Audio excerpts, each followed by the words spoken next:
Television cinema ছাড়া, নর্তকী দেখা ছাড়া জীবন যার কাটে না, এটা মুসলমানের সন্তান। মুসলমান এমন হয়। এই জন্য আমার বন্ধু, আমি অনুরোধ করছি প্রত্যেকের কাছে, আমাকেও বলি, আপনাদেরকেও বলি, নওজোয়ান ছেলে তোমাদেরকেও বলি, বাপ একজন হইলে একজনই মনে রাখো, নিজের হিসাব কইরো বাপ। ওয়ালতানজুর নাফসুম মা কদ্দামাত লিগাদ।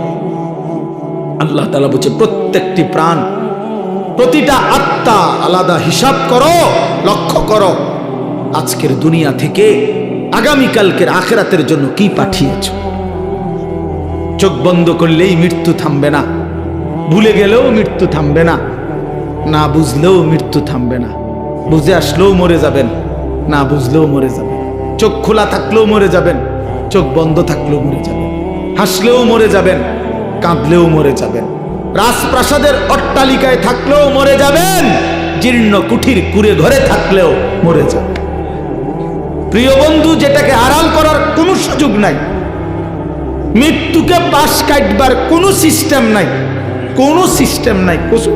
সাত মহাদেশের মালিকও যদি হয়, 7 রাজার ধনও যদি কেউ পায়, তারপরেও যেহেতু মৃত্যুকে বাদ দেওয়ার, আড়াল করবার কোনো সিস্টেম নাই, অতএব প্রস্তুতি নেওয়া এটাই বিবেকবানের উচিত।